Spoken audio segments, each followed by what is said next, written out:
e grande multidão da cidade a acompanhava. Ao observá-la, o Senhor se compadeceu dela e a encorajou: não chores. E aproximando-se, tocou no esquife. Então os que carregavam pararam. E Jesus exclamou: jovem, eu te ordeno, levanta-te. No mesmo instante, o jovem que estava morto se pôs sentado e começou a conversar. E assim Jesus restituiu o jovem à sua mãe. Todos foram tomados de grande temor e louvavam a Deus, proclamando: grande profeta foi levantado entre nós, e Deus veio salvar o seu povo. Essas notícias a respeito de Jesus circularam por toda a Judéia e regiões circunvizinhas. Amém, igreja? Feche teus olhos, vamos orar ao Senhor. Soberano Deus e eterno Pai, em nome de Jesus Cristo de Nazaré, eis aí a Tua palavra, Senhor, a qual Tu colocou no meu coração.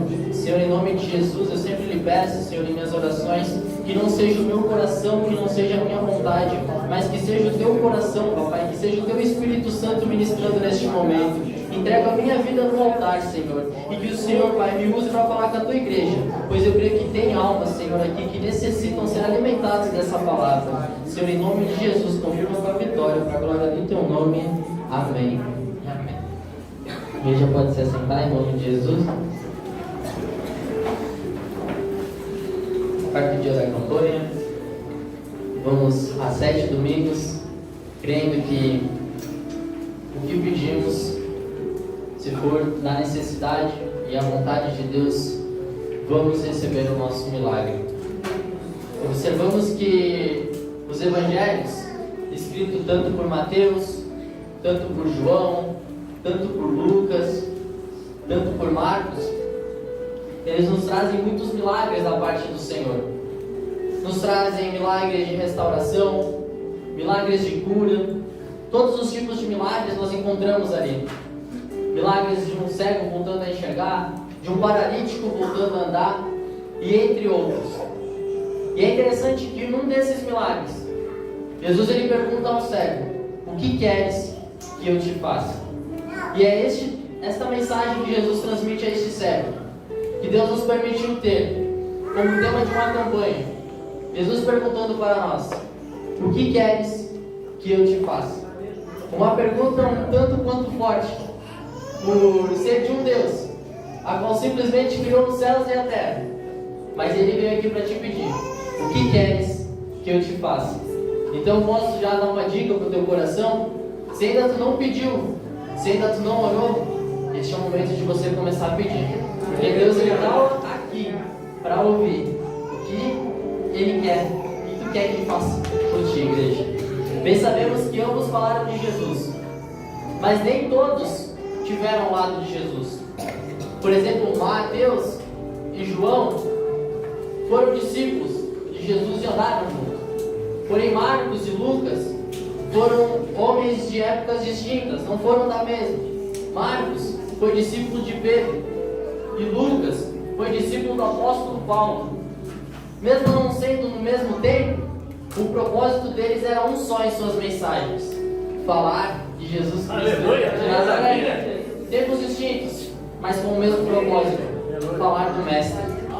E quando abrimos o livro do Evangelho de Mateus, o capítulo de número 8, ele nos traz a mesma passagem que está registrada em Lucas, no capítulo de número 7, porém o versículo de número 1, uma passagem antes da que lemos. Mas eu quero trazer para os irmãos Mateus. É a mesma passagem, mas eu quero trazer essa, por ser mais fácil dos irmãos entenderem. Observamos que em Mateus, capítulo de número 8, versículo de número 5, a palavra vai nos trazer sobre a vida de um centurião de Cafarnaum. E a palavra nos relata que este centurião, ele era um homem que dava ordem sobre 100 soldados, por isso centurião. 100 homens eram debaixo do comando deste homem. Observamos que, ao saber que passar do tempo, um servo dele acaba ficando paralítico e violentamente atormentado, ele começa a procurar alguém que pudesse operar o milagre na vida deste homem. E ao saber que Jesus Cristo estava entrando em Cafarnaum, a primeira opção dele é: eu vou ao encontro desse homem. Um homem que tem 6 soldados abaixo de seu comando. Era muito fácil ele tirar aquele homem que estava enfermo e colocar no outro. Não, mas ele tinha amor por aquele servo. E ele falou: eu preciso ajudar este homem. Mas a ajuda é onde? Eu vou procurar o rei dos reis e o Senhor dos reis. O Bárbaro relata que ele vai até Jesus. E chegando lá ele fala: olha, Jesus, o meu servo está paralítico e violentamente atormentado, ou seja, à beira da morte. E Senhor, eu creio que o Senhor pode curá-lo. O interessante é que quando ele fala que Jesus pode curar, ele não coloca um ponto de interrogação, mas ele afirma: o Senhor pode curá-lo. Aleluia! Então Jesus muito sábio, ele fala assim: eu irei e lhe darei saúde. Só que ao mesmo tempo que Jesus fala: olha, eu irei, aquele servo, aquele centurião, ele pensa assim: Senhor, eu não sou digno de que tu entres debaixo do mesmo teto que eu. Mas como pode, igreja, um homem tão grande, com tanta riqueza, vê-se o tamanho da casa do cara para ter 6 soldados abaixo? Mas ele fala assim a Jesus: Jesus manso, humilde, não esbanjava nada. Ele fala assim: eu não sou digno de que tu entres debaixo do mesmo teto que eu. Total humildade de um homem. E ao falar isso, Jesus ele se comove. E esse centurião fala assim: olha, Senhor, eu também sou autoridade, e eu também tenho homens debaixo da minha autoridade. Eu falo um vai, ele vai, faz isso, ele faz, vem, ele vem. Mas eu reconheço, Senhor, que a tua autoridade é diferente. Eu imagino comigo ele dizendo assim: Senhor, eu tenho autoridade sobre estes homens, e talvez eu tenha até força, mas uma coisa eu não tenho autoridade: sobre a vida e sobre a morte. Eu tenho autoridade sobre esses homens, se eu mandar eles fazem. Mas tu, Senhor, eu tenho autoridade sobre a vida e sobre a morte, sobre o enfermo e sobre o doente, sobre o paralítico e sobre o coxo. Não importa a autoridade que eu tenho, o Senhor é o Rei dos Reis. Talvez a gente, igreja, como foi falado aqui nessa noite, não temos muita força. Precisamos conquistar algo, mas a nossa força é muito pequena. Mas é por isso que Jesus está te trazendo essa mensagem: o que queres que eu te faça? Percebe que o centurião ele falou: eu não posso, mas tu pode. É como se Jesus estivesse pedindo assim: o que queres que eu te faça, centurião? Senhor, eu quero que tu vá lá curar o meu servo. Às vezes a gente não tem força, e eu reconheço isso, porque eu às vezes eu não tenho força. Mas Jesus ele nos fala: o que queres que eu te faça? E quando as nossas forças se esgotam, igreja, saiba que a do teu mestre ela é infinita. Aleluia. E é por isso que foi dito por Paulo, que quando estamos fracos, é então que somos fortes. Porque o poder desse Deus, igreja, ele se aperfeiçoa na tua fraqueza. Ele se aperfeiçoa na minha fraqueza, igreja. É como se a gente fosse a menina dos olhos de Deus. Quando fala de menina dos olhos de Deus, quer dizer essa parte aqui do olho. O que quer dizer? Qualquer batidinha fica roxo, machuca. Quando fala assim, somos que nem a menina dos olhos de Deus, quer dizer o quê? Que um primeiro impacto, o que vamos proteger é o olho. Assim é Deus com a gente. Antes do inimigo tentar tocar na menina dos olhos dele, ele a protege. Aleluia. Você é protegido pelo Senhor nessa noite, igreja. Eu não sei qual é o teu problema, o que tu quer que Jesus te faça, mas saiba que você é como a menina dos olhos dele, que ele protege e guarda dia após dia, igreja. Então aquele homem ele fala: Jesus, não precisa nem entrar, pois somente uma palavra do Senhor pode curar. O interessante é que Jesus, para operar o milagre em Zaqueu, ele teve que entrar na casa. Para operar o milagre na filha de Jairo, ele a tocou. Mas quando chega no servo de centurião, ele apenas libera a palavra. Ele não precisou ir. A palavra. E a Bíblia vai nos dizer que no princípio criou Deus os céus e a terra. E a terra era sem forma e vazia. Porém chegou um momento em que Deus disse assim: eu vou criar. E a Bíblia vai dizer que disse haja e ouve. Haja luz e ouve luz. Haja luminares e ouve luminares. E haja e ouve. Talvez tu não entendeu ainda nessa noite. Mas o que Deus quer te dizer é assim: talvez tu não veja Jesus mais entrando na tua casa. Talvez os teus olhos físicos não podem ver Jesus te tocando, mas tu pode ouvir a palavra dele. E se eu sou uma atalaia de Deus nessa noite, eu profetizo na tua vida que haja igreja, que haja vitória, que haja saúde, que haja crescimento ministerial, igreja. Ei, irmãos do círculo de oração, que haja crescimento na carreira de vocês, igreja. Que haja crescimento no trabalho, jovens, que haja crescimento, que haja saúde na vida da igreja, que haja saúde, que haja paz sobre o teu lar, igreja. Haja, e Deus confirma com o outro.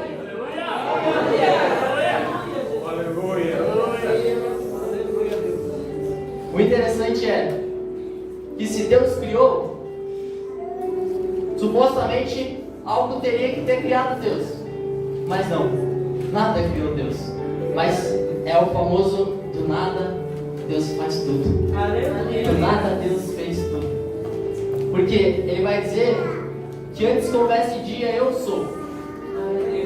Ou seja, antes de tudo isso existir, Ele já estava presente, e Ele que criou tudo isso onde habitamos hoje, provando que Ele é um Deus que pode fazer milagres em nossas vidas. Ninguém criou, Ele é o Criador, nós somos a criatura. O interessante é que José foi governador do Egito, mas ele foi o único hebreu a assumir este cargo. E agora eu te pergunto, aonde na Bíblia vai declarar que houve outro hebreu governador do Egito? Você não vai achar. Ele foi o único. Mas ele estava onde? Estava preso, foi escravo. Mas é Deus falando assim, que do nada eu faço tudo. Muitas das vezes tu não tem força. Ele não precisa da tua força, porque do nada Ele faz tudo. Eu não tenho força para louvar, eu não tenho força para pregar. Não se preocupa não. Do nada, Ele faz tudo. E se prepara, que do nada Deus vai estar fazendo tudo na tua vida. Tudo que tu está colocando pedido para Deus. É do nada, igreja, Ele vai fazer na tua vida.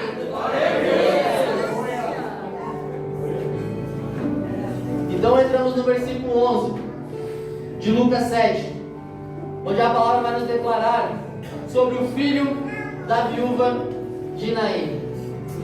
E a palavra vai nos relatar que esta mulher era viúva e recém tinha perdido seu esposo, e agora ela perde seu filho. A tradição judaica nos traz que o homem, ele é responsável por todas as coisas da família. Porém, quando o homem morre, a responsabilidade vai para o filho primogênito, ou seja, o primeiro que nasceu, foi gerado dentro da mãe. A responsabilidade estava sobre o menino. Porém, o menino também morre. E a mulher naquela época, ela não tinha muito valor. A mulher naquela época, ela não tinha muito valor. Então ela se encontrava numa situação muito difícil. Primeiro perdeu o esposo, agora perde o filho. E ela sem valor para a sociedade. E aí eu penso, o que vai ser daquela mulher? A multidão, ao saber que o filho morre, pega o menino e, levando pelo caixão, vai até a direção do cemitério, como se colocasse um destino em sua rota. Vamos enterrar. De um lado, há uma multidão triste. Porém, a palavra vai nos relatar que Jesus, ele se aproxima da porta da cidade de Naim, local onde estava aquela multidão. Ao saber, eu imagino comigo, a multidão carregando aquele caixão e a viúva olhando, sabendo assim, aquilo que foi gerado dentro de mim agora está morto. Meu esposo já morreu, agora os meus olhos veem o meu filho morto. E eu, para essa sociedade, não tenho valor nenhum. E eu imagino as lágrimas escorrendo do rosto daquela mulher. Uma tristeza totalmente profunda. Pois eu não sei se alguém já passou por isso, mas uma perca dói. E dói muito, igreja. Porque é saber que os nossos olhos não vão mais ver aquilo que a gente via. E dos olhos que a gente via, vai para a lembrança. E se tem uma coisa que machuca às vezes, é a lembrança. Porque ela vem do nada. Imagina aquela mulher ao saber, o meu esposo está na mente, e o meu filho está no meu olho. Eu consigo ver ele morto e imaginar o que aconteceu com meu marido. Ah, mas não tá bom ainda. Essa sociedade vai me olhar como qualquer uma agora. Mas de um lado, igreja, quem se aproxima é Jesus Cristo de Nazaré. E junto com ele vem uma multidão. E uma multidão feliz. E aí a gente observa um encontro entre duas multidões. Uma triste pela viúva, mas outra feliz por estar com Jesus Cristo. De um lado, Jesus Cristo, que tem todo o poder e toda a autoridade. E do outro lado, uma mulher que precisava de um milagre. Se é que ela acreditava ainda que podia ocorrer um milagre na vida dela. Dá a entender que a multidão a qual ia com essa viúva estava toda triste. Por quê? Porque a tristeza, ela contagia um ambiente. Um ambiente que está todo mundo triste, que está um triste, dois tristes, o quarto vai ficando, o quinto vai ficando, o sexto vai ficando. Isso contagia. Mas Jesus, quando ele chega, a alegria de Jesus contagia o ambiente a qual estava triste. A alegria da multidão que andava com Jesus contagiava o ambiente em que eles estavam. Então Jesus vê a mulher de longe e, se aproximando, ele fala: não chores, movendo-se de íntima compaixão. E aí eu pensava, como pode alguém chegar e falar assim, não chores? E eu não sei se a igreja já passou por isso, mas eu já passei muitas vezes. Às vezes estou chorando, às vezes estou triste, às vezes estou angustiado, e a pessoa chega: olha, não chores, eu sei o que está passando.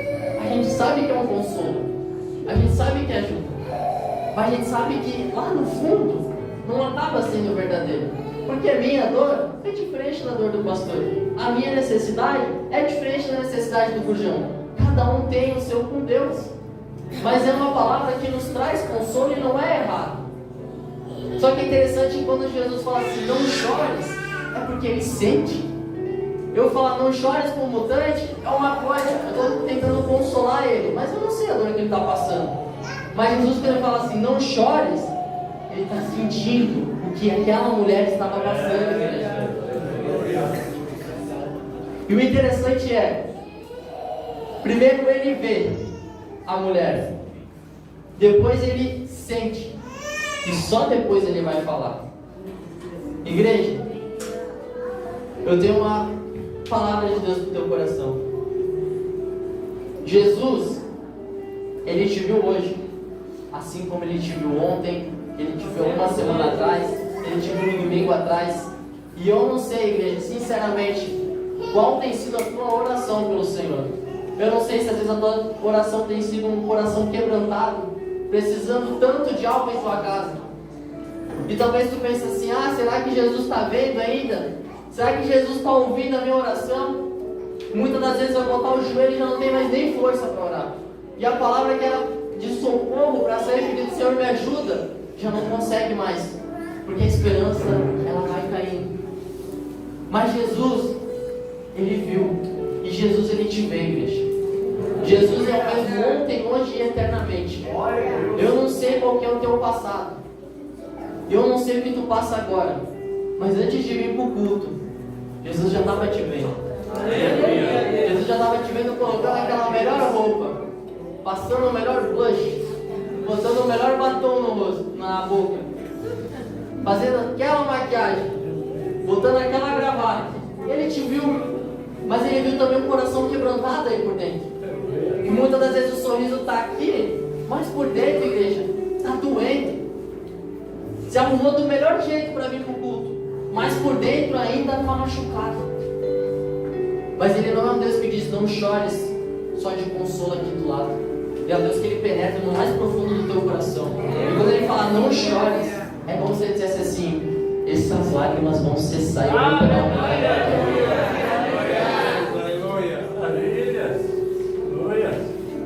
Ao ver, ele sente.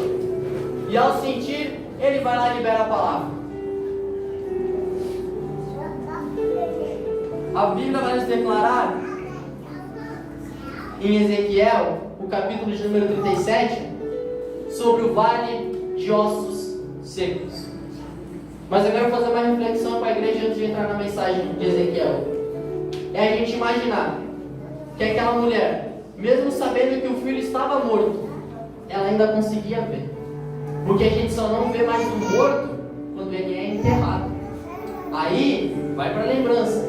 Mas enquanto a gente vê, a gente consegue ainda sentir ali. Mas depois que é enterrado, os olhos não veem mais e vem para a lembrança. Eu imagino aquela mulher caminhando e os olhos dela voltados somente para o filho. Ao saber assim, algo que eu gerei dentro de mim, algo que eu cuidei, agora está morto, sendo carregado por estes homens. Ezequiel, capítulo de número 37, vai nos declarar sobre a visão de um vale de ossos secos. A palavra nos declara que o Senhor pega Ezequiel em espírito e leva ele até um vale de ossos secos. Ezequiel chegando lá, o Senhor fala para ele: Ezequiel, podem esses ossos voltar a viver? Ezequiel ele fala assim: Senhor, tu sabes. A visão que Ezequiel estava tendo, que Deus estava querendo dar para ele, é como se o que Deus estava vendo daquele povo era o que ele queria transmitir para Ezequiel. Ou seja, era um povo que pulava, que corria, que gritava, que sorria aos olhos humanos. Mas quando Deus olhava para o povo, estavam todos mortos. Estavam todos mortos para Deus, como um vale de ossos secos. Mas não se preocupa não, igreja. O que Deus quer falar para ti e para mim não é que a gente está morto, não. Não é que a igreja está morta, não, igreja. Ao contrário, essa igreja é uma igreja que tem a presença de Deus, que tem a unção de Deus, que tem milagres de Deus. Mas o que Deus quer trazer para mim e para ti é que às vezes o vale de ossos secos são que nem os nossos projetos e sonhos. Veja, a viúva de Naim viu que estava gerado dentro dela morto. E o sonho, ele também é gerado dentro da gente. E às vezes ele está morto, porque a gente acaba deixando de lado. A gente deixa de orar, a gente deixa de jejuar, a gente deixa de crer. E quando eu falo em sonho, serve também para uma libertação, igreja. Lá na família, uma libertação do filho, da filha, do esposo, da esposa. Quando eu falo de sonho, eu quero dizer assim, algo que tu tanto almeja. Mas por vezes, deixamos lá no vale de ossos secos aquilo que foi gerado dentro, morto. Mas igreja, saiba bem, que quando Deus ele leva Ezequiel, ele fala assim: podem esses ossos tornar a viver? Senhor, tu sabes, então profetiza. Igreja, eu não sei se tu tem força aí, mas eu creio que tu tem. E se tu tem força nessa noite, começa a profetizar a vitória na tua família. Começa a profetizar a libertação, igreja. Começa a profetizar o que tanto tu quer na tua vida, igreja. A palavra, quando profetizamos, ela tem poder. E isso eu aprendi lá no curso de teologia. O meu cachorro é danado. E o pastor falou: entra em casa e profetiza. Profetiza a bênção. Não, irmãozão. Profetiza a bênção. Profetiza a bênção. Profetiza a vitória. A gente é uma atalaia de Deus, igreja. A gente tem que profetizar a vitória. Às vezes a pessoa chega para nós e fala algo ruim e a gente aceita. Não é não, igreja. Vamos profetizar a bênção. Não é vai dar certo. Já deu tudo certo, irmão. O cachorro danado. E eu comecei a profetizar a vitória na minha casa. E eu pegava o cachorro, botava a mão na cabeça e falava: vai parar de fazer xixi fora. Tá melhorando. Estou profetizando. Mas é que a nossa profecia ela tem poder, igreja. É chegar no teu lar e saber que tá tudo bagunçado, mas é abrir a porta hoje e falar: Senhor, eu profetizo vitória. E tá fora do lugar, vai organizar. É profetizar, igreja. A nossa palavra ela é direcionada do Senhor. E a palavra do Senhor simplesmente criou os céus e a terra. Tu acha que a tua palavra direcionada por Deus não vai ter poder sobre a vida de alguém? Tem muito poder, igreja. Então profetiza a bênção. Eu imagino aquele vale de ossos secos. E quando fala de vale é algo profundo e algo cheio. Imagina um vale cheio de ossos secos. Cheio. E quando Ezequiel começa a profetizar, Não importa onde estava o osso, talvez um estava lá no norte, outro lá no sul, mas quando ele começa a profetizar, tudo volta ao seu devido lugar. Imagina quanto osso que tinha lá. E o da perna direita não vai para a perna esquerda, não. Fica tudo no seu devido lugar. Porque isso é poder de Deus, igreja. É tu pensar assim: na minha casa está tudo bagunçado, está como um vale de ossos secos, cada coisa para um canto. Mas a partir de hoje eu vou chegar e vou profetizar. Volta ao lugar, volta tudo ao lugar. E em nome de Jesus, igreja, vai voltar. Vai tudo voltar ao lugarzinho, igreja. Mas é profetizar, é chegar em casa e profetizar assim: eu profetizo, Senhor, em nome de Jesus, que o meu filho vai ser liberto. E daqui 2 dias ele vai estar aqui nos jovens, falando glória a Deus. Eu profetizo que a minha mãe logo vai ser liberta. E daqui 1 semana ela vai estar aqui no círculo de oração, dando glória ao nome do Senhor. Profetizar, igreja. Só a palavra vai dizer que Jesus ele toca no esquife. Mas é muito interessante, igreja, a gente observar aí em Ezequiel que quando ele profetiza, os ossos voltam, nervo sobre nervo, carne sobre carne. Mas ainda faltava uma coisa: a estrutura estava de pé, mas faltava algo dentro. Então Deus fala assim: Ezequiel, profetiza para que o Espírito entre neles, ou seja, o fôlego da vida. E em Gênesis, quando Deus está criando o homem, Ele faz todo o homem. Mas o homem só se torna um ser vivente quando ele recebe o fôlego da vida. Se a gente está vivo aqui, é pela misericórdia do Senhor? Claro, mas é porque a gente tem o fôlego da vida, que é dado por Deus. Este fôlego, igreja, ele nos permite chegar a lugares incríveis. Porque se há fôlego, há vida, igreja. Se há fôlego, há chance de conquistar o que está tanto pedindo para o Senhor. E é por isso que a gente traz a campanha: o que queres que eu te faça? Por quê? Porque tu tem fôlego para pedir para o Senhor, igreja. Tu tem fôlego para pedir para o Senhor. Então peça, igreja, e peça bem, porque esse fôlego ainda está em você, igreja. Jesus toca no esquife. E neste momento, Jesus ele quebra uma lei do homem e cumpre a verdadeira lei. Porque na lei dos homens daquela época, não podia tocar no esquife do caixão. Então Jesus, ao chegar, a primeira coisa, ele vai lá e toca, falando assim, como quem diz: a lei do homem agora foi quebrada, porque ele sabe de todas as coisas. A lei nos diz que ficaria imundo quem tocasse. Jesus não ficou, e ele mostrou que há leis que tem que ser mudadas, porque há leis que o homem faz que não tem sentido. Já pensou aquela mulher chorando e não podendo chegar perto do caixão, porque se ela tocasse, ela ficava imunda? Então Jesus, ao ver o sofrimento dela, ele fala: opa, pera, eu vou quebrar isso aqui agora e vamos fazer a lei correta. As multidões se misturam e todos se alegram, todos ficam felizes. A multidão que estava triste, agora está feliz. E essa é uma palavra de Deus para o meu coração hoje. Eu não sei como que tu entrou, mas começa a receber a alegria do Senhor nessa noite. Vamos todos se alegrar na casa do Senhor nessa noite, igreja.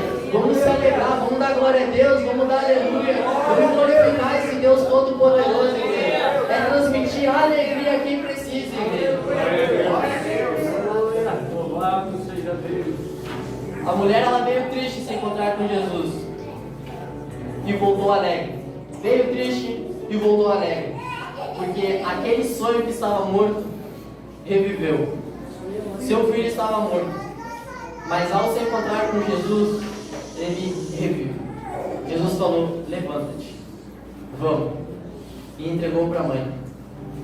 E ele não entregou para qualquer um, ele entregou para quem era digno de receber: a mãe.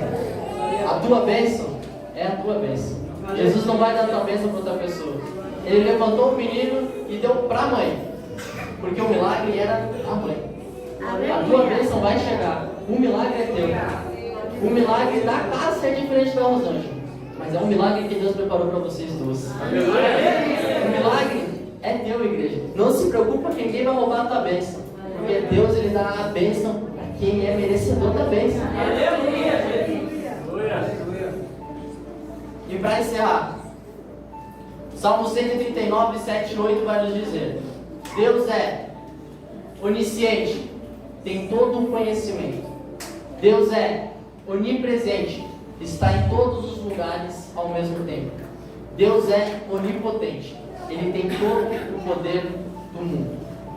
Ou seja, o adversário, ele não conhece o meu e o teu coração.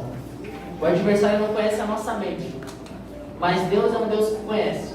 Por isso que Ele é um Deus onipotente, onipresente e onisciente. E talvez tu está aí pensando assim: eu não sei o que pedir para o Senhor. Tem tantas coisas que eu preciso pedir. Está uma bagunça aqui dentro. Não se preocupe. Deus, Ele sabe a tua necessidade. Ele vai entregar a tua necessidade. A necessidade da tua de Nair é o seu filho reviver. E ela recebeu. E assim é você nessa noite. Deus vai entregar o que você precisa, igreja. Porque Ele é um Deus onipotente, onipresente e onisciente. E rapidinho para encerrar, eu quero falar que todas as pessoas que tiveram um encontro com Jesus, elas receberam um milagre. Assim somos nós nessa noite.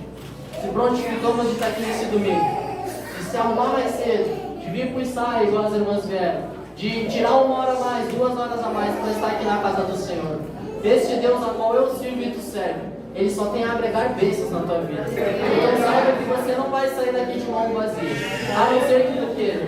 Mas eu creio que ninguém quer sair de mão vazia aqui não. Ninguém quer sair de mão cheia. Dá uma glória a Deus aí, galera.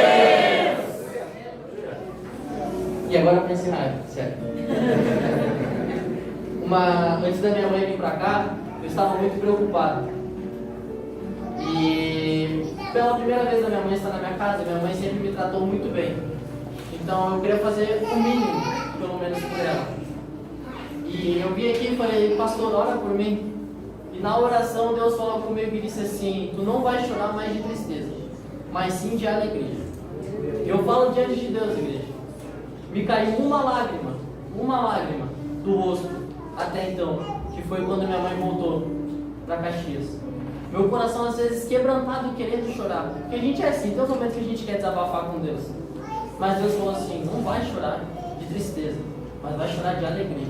Eu ainda falava para a Sarinha, eu falava: eu quero chorar, mas eu não consigo. Eu quero jogar para fora, mas eu não consigo. E Deus trancou mesmo, igreja. E hoje aqui no louvor, quando a gente louvou, temer por quê? Se eu estou guardado por quem nunca perdeu batalhas.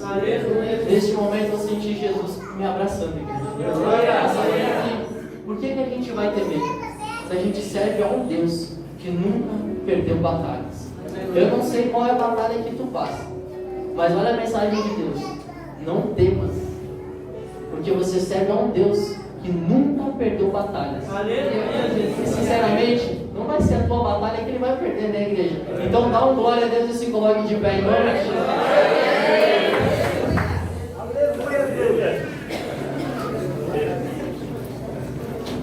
Louvado seja o nome do Senhor.